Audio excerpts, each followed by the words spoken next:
کہ کون ہے. ان سے اگر آپ ان سے پوچھیں گے کہ کون ہے جو زمین آسمان کا خالق ہے، امن یخرج الحی من المیت و یخرج المیت من الحی، زندے سے مردہ، مردے سے زندہ کون کرتا ہے. ومن یملک السمع والابصار، سننے اور دیکھنے پہ کون قادر ہے؟ کون ہے سننے دیکھنے مالک کون ہے؟ ومن یدبر الامر، اور حکموں کی تدبیر کون کرتا ہے؟ تو وہ کہیں گے فسیقولون اللہ، یہ تو اللہ ہے. وَلَئِن سَأَلْتَهُم مَّن نَّزَّلَ مِنَ السَّمَاءِ مَاءً فَأَحْيَا بِهِ الْأَرْضَ بَعْدَ مَوْتِهَا، اگر آپ ان سے سوال کریں گے کہ آسمان سے پانی مردہ زمین کو زندہ کر کے اس میں کھیتی اور زندگی حیات کو، اللہ، تو ان کو اللہ کو خالق رازق مالک حاکم ماننے میں تو کوئی ایشو ہی نہیں تھا. منہ زبانی ماننا ہے نا، منہ زبانی کہنا ہے نا کہ اللہ بڑا ہے، تو یہ ان کے لیے کہتے ہیں، ہمارے لیے تھوڑی کوئی بڑی بات، یہ تو مانتے ہیں اللہ. لیقولن اللہ، لام بھی لگایا ہوا ہے تاکید کا، آگے نون ثقیلہ خفیفہ بھی لگا ہوا ہے. لیکن جب ان سے کہا گیا نا کہ اللہ کو الہ ایک مانو، تو ان کی چیخیں نکل گئیں آگے سے. اجعل آلہۃ الہ واحد، آپ نے سارے الہوں کو ایک کر دیا. ان ھذا لشیء عجاب، یہ عجیب ترین بات کی آپ. الہ کیسے ایک ہو سکتا ہے؟ رب تو ایک ہو سکتا ہے، کائنات کا خالق مالک رازق حاکم کریٹر نرشر. الہ کیسے ایک کر دیا؟ کیونکہ اس الہ کے اندر اس نفس کی کنوینئنس کو چوٹ پہنچ رہی تھی کہ میں اپنی مرضی کی جو زندگی کی تحریک، اپنی مرضی کی جو زندگی کی جو مقصدیت، اپنی مرضی کی جو زندگی کے اندر جو قانون، اپنی مرضی کی زندگی کے اندر جو لائے عمل، اپنی مرضی کے اندر جو زندگی کا میرے اوپر جو کنٹرول اینڈ کمانڈ کا آرڈر ہے، اپنی مرضی کی زندگی کی جو چودراہٹ اس میں جانی تھی، اور اپنی دو اینٹ کی جو بنائی ہوئی تھی، اور پھر اس کے اوپر ایک بہت بڑی اکانومک ڈرائیو چل رہی تھی، اور اس کے اوپر لوگوں کے پورے کاروبار چل رہے تھے، اور اپنی چودراہٹیں چل رہی تھیں، اور جو ایک پورا سٹیک اس کے اوپر تھا، پھر پورے قبیلے جڑے ہوئے تھے، پھر وہ ایک بت نہیں تھا، وہ ایک ہستی تھی جو کیش ہو رہی تھی، اس کے نام پر لوگوں کو بیوقوف بنایا جا رہا تھا، لوگوں کو کنٹرول کیا جا رہا تھا. وہ الوہیت کو ختم کر کے اگر اللہ کو وہ اینڈ دے دیا جاتا تو پھر بندے کی کیا حیثیت رہتی؟ یہ تھا لا الہ الا اللہ، اس پر انہوں نے کہہ دیا ان ھذا لشیء عجاب. ھذا سے پہلے ان، شیء کے اوپر لام، عجیب کی جگہ عجاب، تین تاکیدیں ہیں اس کے اندر. تو وہ چیخ ہی پڑے آگے سے. اور بلاغت کے قاعدے کے مطابق عربی میں یہ انکاری جملہ تھا.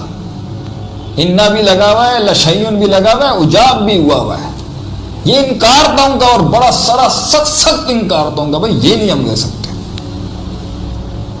تو آج ہمارے یہاں بھی یہی ہے، اپنی مرضی کا ہے، اپنی کنوینئنس کا ہے.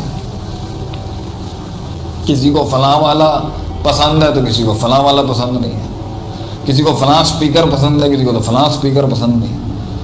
وہی بات وہ کرے تو ٹھیک ہے، وہی بات وہ کرے تو پسند نہیں. کنوینئنس، مزاج، کلچر، سوچ. مگر یہ نہیں دیکھنا کہ جمیع تر مفاد میں ہائر گڈ کیا ہے، کیا کچھ قربان کرنا پڑتا ہے تھوڑا کچھ جمع کرنے کے لیے. تو اپنی بات چھوڑنے کے لیے، اپنی بات قربان کرنے کے لیے، اور دنیا کے اندر وہ کرنے کے لیے جس کے لیے انسان بھیجا گیا ہے، اور اس معرفت کو قائم کر کے رکھتے ہوئے اس میں جانے کے لیے چھرے چلانے پڑتے ہیں اپنی نفسیات پر، چھرے. اور ہم ڈر کو یہی ڈر ہے، یہی ڈر ہے کہ اتنا سب کچھ چھوڑ کے آئے پھر مذبذب ہو جائیں گے.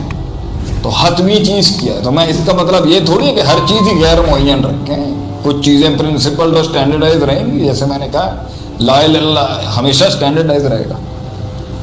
توحید کے اوپر کوئی کمپرومائز نہیں ہوگا، شرک کے ساتھ کوئی کمپرومائز نہیں ہوگا. مگر کیا اس کے اندر معاشرے کے ساتھ معاشرت اور اس اپنا اثر رسوخ اور اپنے تعلقات اور اپنا وہ جو ڈومین ہے، وہ ڈائنامکس ہیں، یہ کیسے بڑھائی ہیں پھر آپ صلی اللہ علیہ وسلم نے؟ کیسے وہ سوچ وائرل ہوئی، وہ کیسے وہ گئی، کیسے ہر کسی نے اون کیا آپ کو؟ پھر اس کے اندر آپ کو اپنی زندگی کے کور سے نکلنا پڑتا ہے.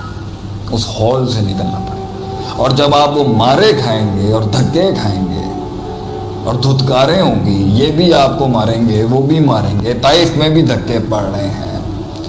بعض لوگوں نے تو نبی صلی اللہ علیہ وسلم کو جب اوس خزرج سے ڈیل نہیں ہوئی تھی تو یہ بھی آفر کی تھی کہ نبوت میں پارٹنرشپ کرنی ہے. نعوذ باللہ. حکومت آپ لے لیں نبوت ہمیں دیتے ہیں، یا نبوت آپ لے لیں تو حکومت دیتے ہیں. یہ مختلف ٹرائبس تھے جن کے پاس آپ بیچارے علیہ الصلوۃ والسلام فدا کا ابی و امی جا رہے تھے کہ مکے میں اب کیونکہ بات نہیں بن رہی تو کہیں اور جائیں. تو نبی صلی اللہ علیہ وسلم ہر حلقے کو ایڈریس کیا. تو 40 سال کیوں روکا گیا ان کو؟ کہ ان کی اندر کی وہ انرجی اور ان کے اندر کا وہ ایکسپیرینس اور ان کی پرسنالٹی وہ پوری دنیا کے لیے جو ایک عالمگیر مثال بننی تھی اس کو ضبط کر سکے، اور وہ کر چکے ہوئے تھے. تعصب کے ساتھ آپ کیسے پھیلائیں گے چیزوں کو؟ تعصب کہیں اخلاق چلتا ہے، کہیں اخلاق چلتا ہے، کہیں جوان چلتا ہے، کہیں بزرگ چلتا ہے. تو قیادت میں تو اتنی وسعت ہونی چاہیے کہ وہ سوسائٹی کے ہر فیکٹر کو انسٹیگیٹ کر سکے. تو جب اس کے اندر دکھ ہوگا نفس کو، درد ہوگا نفس کو، تکلیف ہوگی نفس کو، چوٹ لگے گی، نفس سیلف پٹی میں جائے گا، روئے گا اپنے. تو کون سی پاور ہوتی ہے جو اس کو بیلنس کرتی ہے؟ وہ معرفت، ان تعبد اللہ کانک تراہ فان لم تکن تراہ. اللہ سے تعلق اسے حوصلہ دلاتا ہے کہ جان دے، اللہ کی خاطر ہے جان دے، اللہ کی خاطر ہے جانے دو. سن لیتے ہیں اس کی، اللہ کی خاطر بیٹھ جاؤں گا آپ کے ساتھ، اللہ کی خاطر سن لوں گا آپ کی، اللہ کی خاطر میں یہاں نہیں جھکوں گا، اللہ کی خاطر مزاج رکھوں گا یہاں. ذات کے لیے نہیں ہے، لیکن یہاں اگر چودھری بننا ہے نا تو اللہ کی خاطر بنے گا. یہاں ہلکے نہیں آئیں گے، یہاں اپنا تواضع اختیار کریں گے. یہاں چلے جاتے ہیں اگلوں کے قبیلے میں، اگلے کی برادری میں چلے جاتے ہیں، اگلے کی یونیورسٹی میں چلے جاتے ہیں، غم نہیں ہے، دیکھ لیتے ہیں کیا ہوتا ہے. ہماری بیسک پرنسپلز تو ٹھیک ہے نا. ڈرنا کس بات کا؟ دنیا سے کیا ڈرنا اگر رب کے ساتھ تعلق مضبوط ہے. ہاں لیکن اگر دنیا میں جاتے ہوئے وہ تعلق کمزور ہو کے وہ دنیا بڑھ گئی اور وہ تعلق کم ہو گیا تو فتنہ ہے، تو بربادی ہے.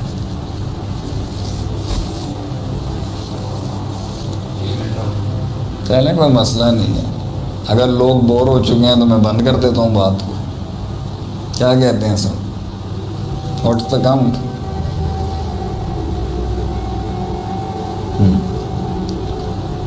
تو جب انسان اس دنیا کی اس پیچیدگیوں کے اندر اپنی انرجی کو اس ایکسپیرینسڈ 40-35 تک پہ لے جانے تک کے لیے وہ جو مارے کھاتا ہے نا، کیا چیز اس کو ہمت دلاتی ہے؟ اللہ، جنت، آخرت.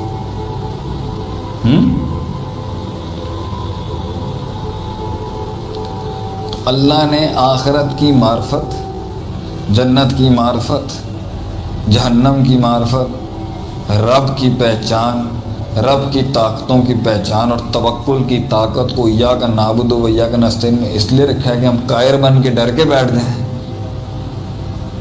ہم گھبرا جائیں.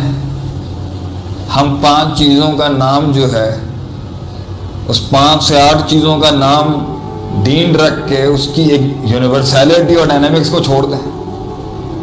کیا اللہ کی معرفت انسان کو اتنا کمزور بناتی ہے کہ وہ لوگوں سے مل نہیں سکتا؟ اصول اپنی جگہ کھڑے ہیں کہ ملاقات کے اصول علیحدہ ہیں، افہام و تفہیم کے اصول علیحدہ ہیں، تبادلہ خیال کے اصول علیحدہ ہیں، مناقشوں کے اصول علیحدہ ہیں، مناظروں کے اصول علیحدہ ہیں. تو کیا انسان بڑھائے گا نہیں؟ کیا اپرچونٹیز تلاش نہیں کرے گا؟